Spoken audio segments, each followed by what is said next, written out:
Honorable members, honorable speaker is coming. All rise.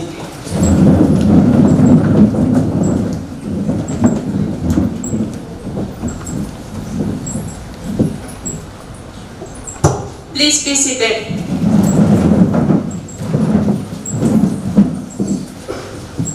Scheme to instill patriotism among the youth and make the aware of ongoing conditions of the country. Through these mock sessions of the parliament are arranged for students so that they can put their ideas and know about the working of parliament. The main objective of the National Youth Parliament Scheme is to strengthen the roots of the democracy among the youth through the implementations of the scheme. Healthy habits and discipline of tolerance of waves of other will develop among the students. SVVN Alebuduru proudly present before you Second Youth Parliament 2023-24. Honorable members, welcome you all to the Second Youth Parliament session. I hope the sessions will be fruitful one. Now let's begin with the oath or affirmations of our newly elected members. Secretary General, please. Yes, Madam. Ms. Varnika, who stand elected from the Chamarajanagar constituency from Karnataka state, will now take oath or affirmation. Ms. Varnika, please.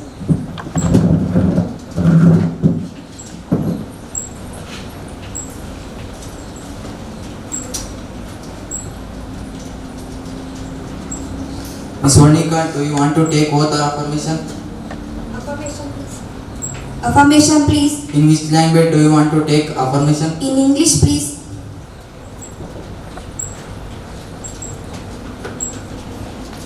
I, Varnika, having been elected as member of the lower house of the Youth Parliament, do solemnly affirm that I will be true, faith and allegiance of the Constitution of India, of law established, and I will uphold the sovereignty and integrity of India, and I will faithfully discharge the duty of which I am about to enter.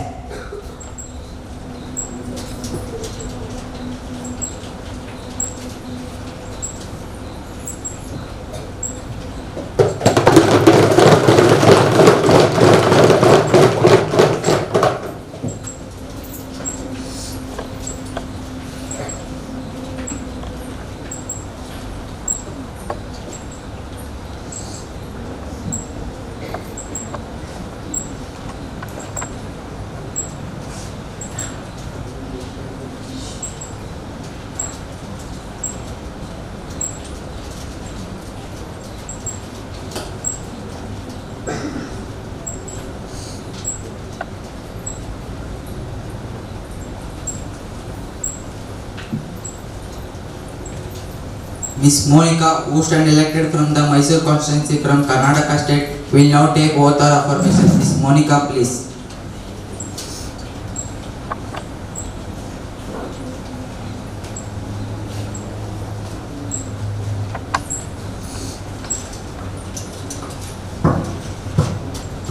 Ms. Monica, do you want to take oath or affirmation? Oath, please. In which language do you want to take oath? Hindi, please.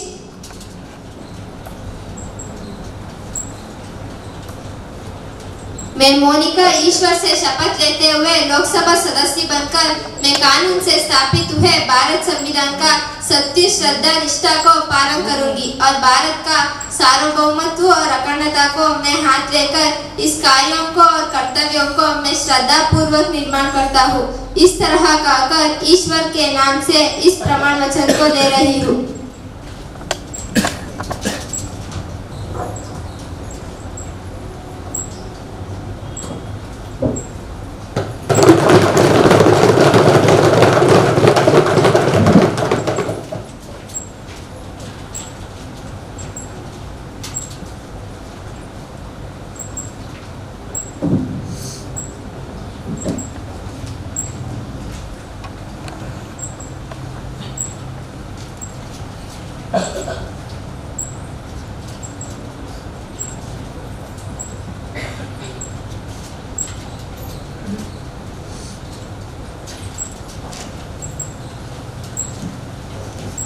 Mr. Dhanush, who stand elected from the Hassan constituency from Karnataka state, will now take oath or affirmation. Mr. Dhanush, please.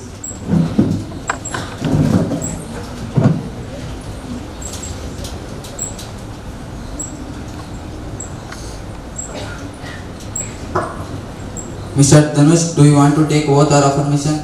Oath please. In which language do you want to take oath? Kannada please.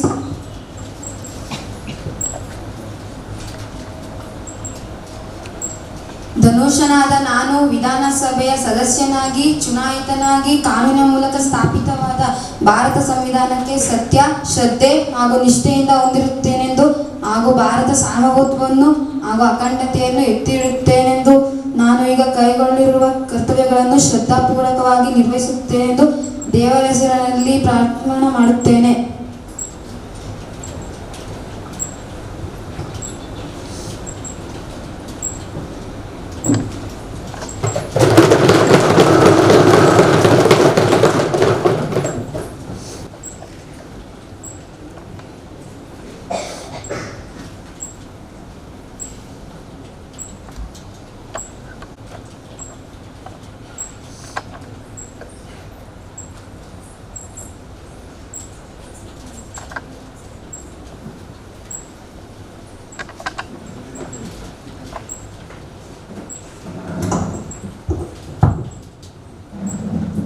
Honorable members, I refer with the profound sorrow for passing away of who named as father of Green Revolution in India, M.S. Swaminathan, and who named as Nadidaduva Devaru, Siddeshwara Swamiji, and our MP Dhruva Narayana, who was elected member of Chamradnagara constituency in Karnataka. Honorable Speaker, in this session I would like to sorrow for Sir M.S. Swaminathan, who was called father of the Green Revolution. Sir M.S. Swaminathan was Indian scientist, agronomist, agricultural expert who has made significant contribution to the field of agriculture and rural development. Sir M.S. Swaminathan was born on August 7, 1925 in Kumbakolam, Tamil Nadu, India. He completed his education in agriculture and plant breeding from the University of Cambridge. His parents wanted him to study medicine. With that in mind, he started off his higher education with zoology. But when he witnessed the impact of 1943 during the Second World War of India and shortages of rice, he decided to devote his life to ensure India had enough food. For his contribution, Sir M.S. Swaminathan called as father of the Green Revolution or pioneer of the Green Revolution and also global leader of the Green Revolution. As recognition of his contribution, Sir M.S. Swaminathan has been awarded Padma Shri Award, Padma Bhushan, World Food Prize, Padma Vibhushan, etc. After all his achievements, he died on September 28, 2023 in Chennai at the age of 98. Thank you. ಮಾನ್ಯ ಸಭಾಧ್ಯಕ್ಷರೇ, ಈಗಾಗಲೇ ನಮ್ಮನ್ನೆಲ್ಲ ಅಗಲಿರುವ ಶ್ರೀ ಸಿದ್ದೇಶ್ವರ ಸ್ವಾಮೀಜಿಯವರ ಬಗ್ಗೆ ಒಂದೆರಡು ಮಾತನ್ನು ಹೇಳಲು ಬಯಸುತ್ತೇನೆ. ಶ್ರೀ ಸಿದ್ದೇಶ್ವರ ಸ್ವಾಮೀಜಿಯವರು ವಿಜಯಪುರ ಜಿಲ್ಲೆಯ ತಿಕೋಟಾ ತಾಲೂಕಿನ ಬಿಜರಗಿ ಗ್ರಾಮದ ಸಾಮಾನ್ಯ ರೈತ ಕುಟುಂಬದಲ್ಲಿ ಜನಿಸಿದರು. 1941 ಅಕ್ಟೋಬರ್ 21ರಲ್ಲಿ ಜನಿಸಿದರು. ಇನ್ನು ಇವರ ವಿದ್ಯಾಭ್ಯಾಸ ನೋಡೋದಾದ್ರೆ ಇವರು ಬಿಜರಗಿ ಗ್ರಾಮದ ಶಾಲೆಯಲ್ಲಿ 7ನೇ ತರಗತಿ ಮುಗಿಸಿದ ನಂತರ ಕೊಲ್ಲಾಪುರ ವಿಶ್ವವಿದ್ಯಾನಿಲಯದಿಂದ ತತ್ವಶಾಸ್ತ್ರ ವಿಷಯದಲ್ಲಿ MA ಪದವಿಯನ್ನು ಪಾಸು ಮಾಡಿದರು. ಇವರ ಪ್ರಶಸ್ತಿಗಳನ್ನ ನೋಡೋದಾದ್ರೆ ಇವರು ಗೌರವ ನಾಗರಿಕ ಪ್ರಶಸ್ತಿ, ಪದ್ಮಶ್ರೀ ಪ್ರಶಸ್ತಿ, ಕರ್ನಾಟಕ ವಿಶ್ವವಿದ್ಯಾನಿಲಯದಿಂದ ಡಾಕ್ಟರೇಟ್ ಪದವಿ ಹೀಗೆ ಹಲವಾರು ಪ್ರಶಸ್ತಿಗಳನ್ನು ಪಡೆದಿದ್ದಾರೆ. ಇವರು ನುಡಿದಂತೆ ನಡೆಯುವ ಹಾಗೂ ನಡೆದಂತೆಯೇ ನುಡಿಯುವ ವ್ಯಕ್ತಿಯಾಗಿದ್ದರು. ಇವರು ಆಧ್ಯಾತ್ಮಿಕ ಲೌಕಿಕ ವಿಷಯಗಳಲ್ಲೂ ಪರಿಜ್ಞಾನ ಹೊಂದಿರುವ ವ್ಯಕ್ತಿಯಾಗಿದ್ದರು. ಇಷ್ಟೆಲ್ಲ ಸಾಧನೆ ಮಾಡಿದ ಶ್ರೀ ಸಿದ್ದೇಶ್ವರ ಸ್ವಾಮೀಜಿಯವರು 2 ಜನವರಿ 2023ರಲ್ಲಿ ಜ್ಞಾನ ಯೋಗಾಶ್ರಮದಲ್ಲಿ ನಿಧನರಾದರು. ಇವರಿಗೆ ಸಂತಾಪವನ್ನು ನಾವು ಸೂಚಿಸುತ್ತಿದ್ದೇವೆ. ಧನ್ಯವಾದ. Honorable Speaker, our Dhruvanarayan, the MP and the working president of the KPCC, was passed away at the age of 62. Our Dhruvanarayan death sent a shock wave through the politics fraternity in Karnataka, with many leaders expressing their condolence and praying tribute to his legacy. Thank you.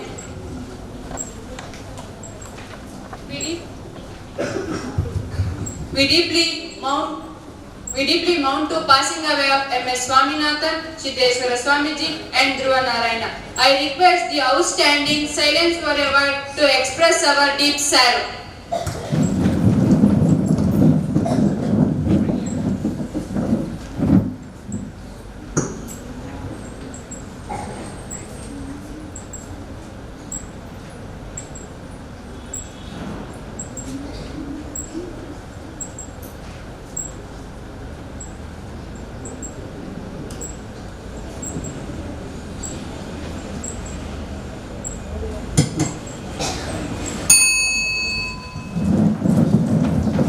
Secretary General, may I please convey the condolence to beloved family?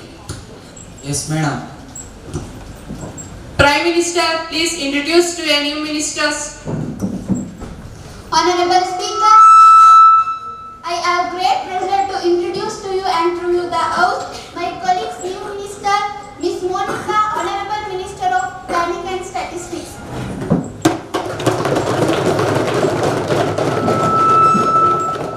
Miss Bhuvana, Honorable Minister of Law. Madam, I hope with the induction of these two ministers, the function of government more effectively. Thank you. Now begin the question hour. Question number 101, Mr. Jayan, please. Honorable Speaker, will the Minister of the Health Family Welfare provide details about steps taken by government for classifying any crime as a cybercrime? B. The criteria faced by government for classifying any crime as a cybercrime. Thank you.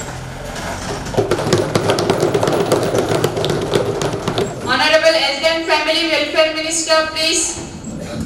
Honorable Speaker, the National Crime Records Bureau and Drug Families and publishes the statistical data on a crime and its publication crime in India. The latest published report is for the year 2021, Police and Public Order at the state subject. As per the 7th schedule of the Indian Constitution, states and all union territories are the primary responsible for the prevention, detection, investigation and precaution of the cyber crimes, including the cyber crimes against women and children, which in India including the following one of the Ministry of Farmers as to set up an Indian Cybercrime Coordination Center is to provide ecosystem for tackling all types of cyber crimes in the country in a coordinated and comprehensive manner to the Ministry of Home Affairs to provide financial assistance under the prevention of cyber crimes against women and children CCPWC. Thank you.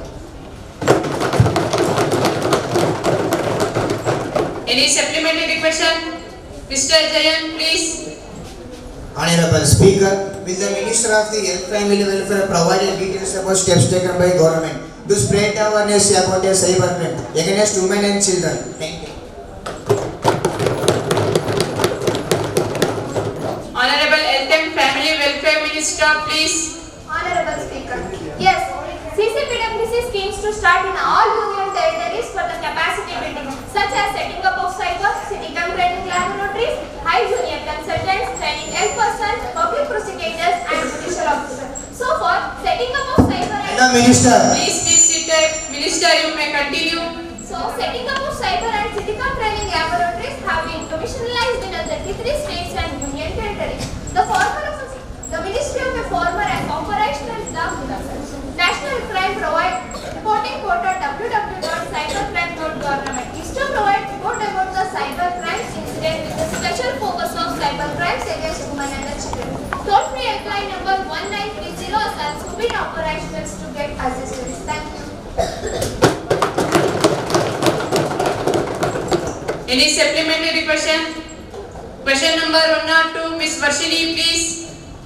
Honorable Speaker, according to NDP 2020, students are introduced to English at a later stage than students in private schools. The government schools will start teaching English, which will be a challenge for the students who can only afford to go to government and institutions. How can you solve this problem in your government? Thank you. Honorable Minister of Education, please. Honorable Speaker, the new education policy 2020 created to reform the existing academic system in India. Come after 30 years with an aim to upgrade India is moved to the level of international standard of economics. It is developed in the collaboration of state and central government and also trained gardening, carpentry, painting, etc. They focus on the vocational learning from grades 6 to 8 to explore their interest and learn practical stuff. This encourages to critical thinking. This policy not only give an importance for education and language, but also helps to learn practical stuff. Thank you. Any supplementary question? Yes, madam. Yes, please. Honorable Speaker, the curriculum will be taught in the regional language. This will increase the number of the students who are not able to speaking English and would widen the gap between the section of the society. Thank you. Honorable Minister of Education, please. Honorable Speaker, the policy offers flexible learning pathway allowing students to choose subject based on their interest and carried aspiration. This promotes critical thinking and also this promotes personalization learning, enabling students to explore their passion and develop in their chosen field. It gives equal opportunity for students from diverse backgrounds, including those with disabilities and from communities. NEP advantages. NEP 2020 focus on the development of students addressing their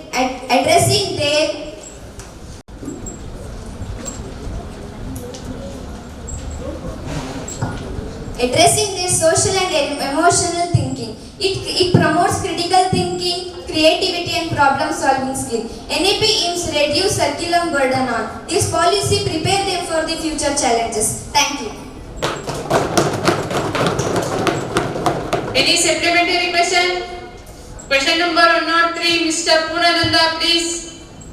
Honorable Speaker, will the Minister of External Affairs be pleased in the state the development and programs, political reforms India has made into the respect? Along with the G20 achievements, we have a future causes and we say it's a regard the meeting and the detail of council seminars held it date. Regarding the G20 matter, India taking over the presidency, seen with the stamina validation for the country as the meeting and the council seminars. Give the details and the planning of people for India. Thank you. Honorable External Affairs Minister, please. Honorable Speaker, the 2023 G20 Summit was 18th meeting of G20. It was held in New Delhi on 10-9 September 2023. It was the first G20 meeting held in India and mainly Vasudhaiva Kutumbakam, which translated to one earth, one family, one future is the theme of the India's G20 presidency. And main topic of 2023 G20 Summit is that 2023 has put 6 agenda priorities for the G20 dialogue of 2023. Green development, climate finance, life accelerated, inclusive and resilient growth. India has successfully able to achieve their consensus around the New Delhi declaration on the G20 summit. India has successfully positioned itself as a champion for the developing and undeveloped nation. Thank you.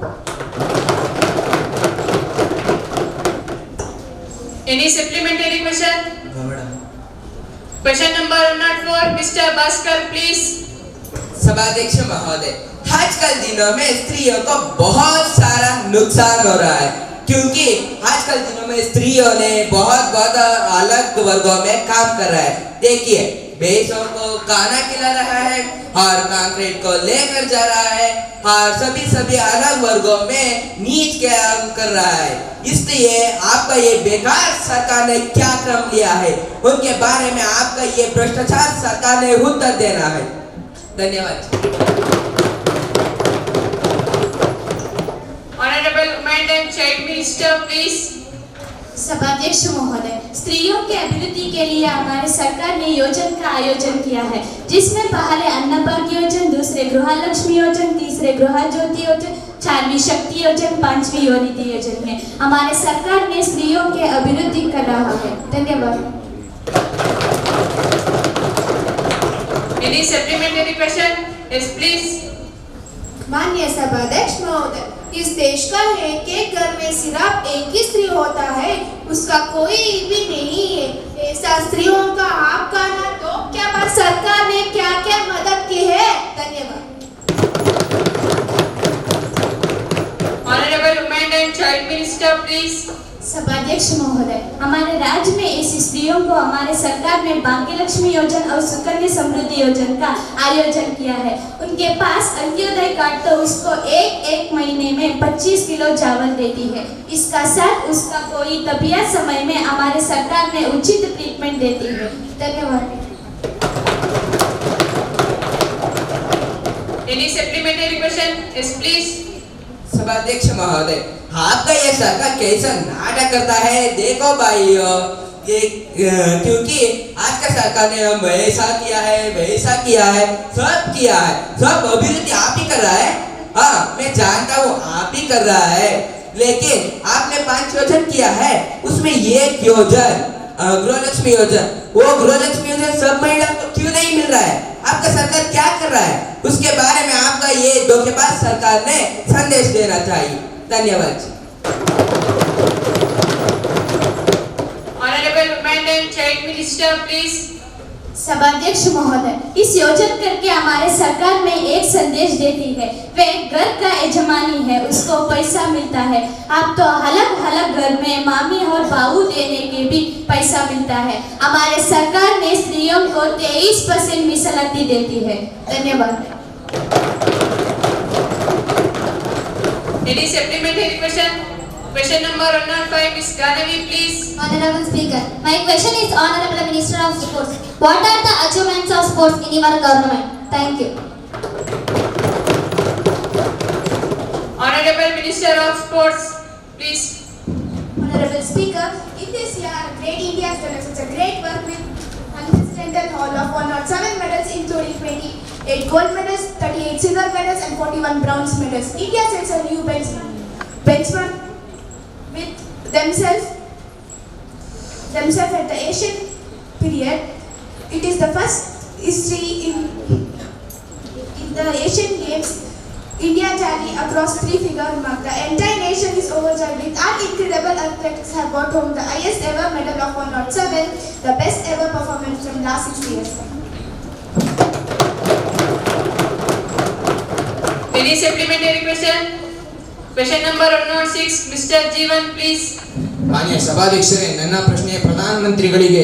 ಇಡೀ ಕಾರ್ಯಾಂಗದ ಅತ್ಯಂತ ಜವಾಬ್ದಾರಿಯುತವಾಗಿ ನಿಭಾಯಿಸಿಕೊಂಡು ಹೋಗುತ್ತಿರುವುದು ಮತ್ತು ಕಾರ್ಯಾಂಗದ ಜೊತೆಗೆ ಎಲ್ಲಾ ಕಾರ್ಯಗಳನ್ನು ಮಾಡುತ್ತಿರುವ ಸರ್ಕಾರಿ ನೌಕರರಿಗೆ ನಿಮ್ಮ ಸರ್ಕಾರದಿಂದ ಅನ್ಯಾಯವಾಗಿದೆ. ಹಲವು ಸರ್ಕಾರಿ ನೌಕರರು ಹಳೆ ಪಿಂಚಣಿ ವ್ಯವಸ್ಥೆಯಿಂದ ಅಷ್ಟೊಂದು ಪ್ರತಿಭಟನೆ ಮಾಡಿದರೂ ಮಣಿಯರ ಸರ್ಕಾರ ಪೂರ್ವ ಮನೋಭಾವವನ್ನು ಹೊಂದಿದೆ. ಈಗಾಗಲೇ ಸುಮಾರು ರಾಜ್ಯಗಳಲ್ಲಿ NPS ಜಾರಿಗೊಳಿಸಲಾಗಿದೆ. ಪ್ರಧಾನಮಂತ್ರಿಗಳು ಇದಕ್ಕೆ ಈ ಕೂಡಲೇ ಸ್ಪಷ್ಟನೆ ನೀಡಬೇಕು ಮತ್ತು ಇಡೀ ದೇಶದಲ್ಲಿ ಹಳೆ ಪಿಂಚಣಿ ವ್ಯವಸ್ಥೆಯನ್ನು ಜಾರಿಗೊಳಿಸಬೇಕೆಂದು ಒತ್ತಾಯಿಸುತ್ತಿದ್ದೇವೆ. ಇಲ್ಲವಾದಲ್ಲಿ ನಾವೆಲ್ಲರೂ ಸೇರಿ ಸದನದ ಬಾವಿಗಿಳಿದು ಧರಣಿ ಮಾಡಬೇಕಾಗುತ್ತದೆ. ಇದು ನಮ್ಮೆಲ್ಲರ ಎಚ್ಚರಿಕೆ ನಿಮ್ಮ ಸರ್ಕಾರಕ್ಕೆ. Honorable Prime Minister, please. ಮಾನ್ಯ ಸಭಾಧ್ಯಕ್ಷರೇ, ನಮ್ಮ ಸರ್ಕಾರ ಓಲ್ಡ್ ಪೆನ್ಷನ್ ಸ್ಕೀಮ್ ರದ್ದುಗೊಳಿಸಿದ್ದು ಏಕೆಂದರೆ ಸರ್ಕಾರಿ ಉದ್ಯೋಗಿಯು ನಿವೃತ್ತಿಯ ಸಂದರ್ಭದಲ್ಲಿ ಹೊಂದಿದ್ದ ಮೂಲ ವೇತನದ 50% ಮತ್ತು ಇದರ ಜೊತೆಗೆ ತುಟ್ಟಿ ಭತ್ಯೆ ಅಥವಾ ಸೇವಾ ಅವಧಿಯ ಕೊನೆಯ 10 ತಿಂಗಳ ಸರಾಸರಿ ಇವೆರಡರಲ್ಲಿ ಯಾವುದು ಹೆಚ್ಚು ಅದನ್ನು ಪಡೆಯುತ್ತಿದ್ದರು. ಈ ಸಂಬಂಧ ಸರ್ಕಾರಿ ಉದ್ಯೋಗಿಯು ಯಾವುದೇ ಪಿಂಚಣಿ ಹೂಡಿಕೆಯನ್ನು ಮುಂಗಡವಾಗಿ ಪಾವತಿಸುತ್ತಿರಲಿಲ್ಲ. ಇದರಿಂದ ಉದ್ಯೋಗಿ ನಿವೃತ್ತಿ ಹೊಂದಿದ ನಂತರ ಹೆಚ್ಚಿನ ಪ್ರಮಾಣದ ಪಿಂಚಣಿಯನ್ನು ಪಡೆಯುತ್ತಿದ್ದರು. ಇದರಿಂದ ನಮ್ಮ ಸರ್ಕಾರದ ಬೊಕ್ಕಸಕ್ಕೆ ಹೆಚ್ಚಿನ ಹೊರೆಯಾಗುತ್ತಿತ್ತು. ಆದ್ದರಿಂದ ನಮ್ಮ ಸರ್ಕಾರ OPS ತೆಗೆದುಹಾಕಿ MPS ಜಾರಿಗೆ ತಂದಿದ್ದಾರೆ. ಮಾನ್ಯ ಸಭಾಧ್ಯಕ್ಷರೇ, ನಮ್ಮ ರಾಷ್ಟ್ರದಲ್ಲಿ ನಾವು MPS ಜಾರಿಗೊಳಿಸಲು ಉದ್ದೇಶಿಸಿದ್ದು ಸದ್ಯ ಸದನದಲ್ಲಿ MPS ಬಿಲ್ 2023 ಮಂಡನೆ ಮಾಡಲು ತಮ್ಮ ಅನುಮತಿಯನ್ನು ಕೋರುತ್ತಿದ್ದೇನೆ. Yes, proceed. ಈ ಯೋಜನೆಯಲ್ಲಿ ಸರ್ಕಾರಿ ಉದ್ಯೋಗಿಯು 10% ನಿವೃತ್ತಿ ನಿಧಿಗೆ ಕೊಡುಗೆಯಾಗಿ ನೀಡುತ್ತಾನೆ. ಉದ್ಯೋಗದಾತರು 14% ಕೊಡುಗೆಯಾಗಿ ನೀಡುತ್ತಾನೆ. ಈ ಯೋಜನೆಯಲ್ಲಿ ಖಾಸಗಿ ಕ್ಷೇತ್ರದಲ್ಲಿನ ಉದ್ಯೋಗಿಗಳನ್ನು ನೇಮಕ ಮಾಡಿಕೊಳ್ಳಬಹುದು. ಈ ಯೋಜನೆಯಲ್ಲಿ 60% ಮೊತ್ತವನ್ನು ಹಿಂಪಡೆಯಲು ಅವಕಾಶ ಕಲ್ಪಿಸಲಾಗಿದೆ. ಉಳಿದ ಮೊತ್ತವನ್ನು ವರ್ಷಾಸನವನ್ನು ಖರೀದಿಸುವುದರ ಮೂಲಕ ಹೂಡಿಕೆ ಮಾಡಬಹುದಾಗಿದೆ. ಈ ಯೋಜನೆಯಲ್ಲಿ ಕನಿಷ್ಠ 500ಗಳಿಂದ ಹೂಡಿಕೆ ಮಾಡಬಹುದಾಗಿದೆ. ಈ ಯೋಜನೆಯಲ್ಲಿ ಹಣವನ್ನು ಹೂಡಿಕೆ ಮಾಡುವ ಮುಖಾಂತರ ನಿವೃತ್ತಿ ಹೊಂದಿದ ನಂತರ ಉತ್ತಮ ಹಣವನ್ನು ಸಂಗ್ರಹಿಸಬಹುದಾಗಿದೆ. ಧನ್ಯವಾದಗಳು.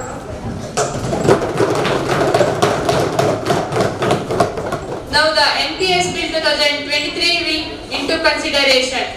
Those who are favor on it, please say yes. Yes. Those who are against on it, please say no.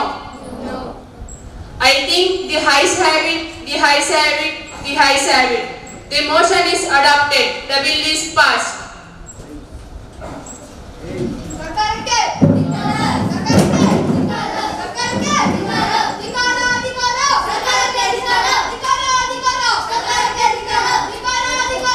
Members, please be seated. Bouncers, please.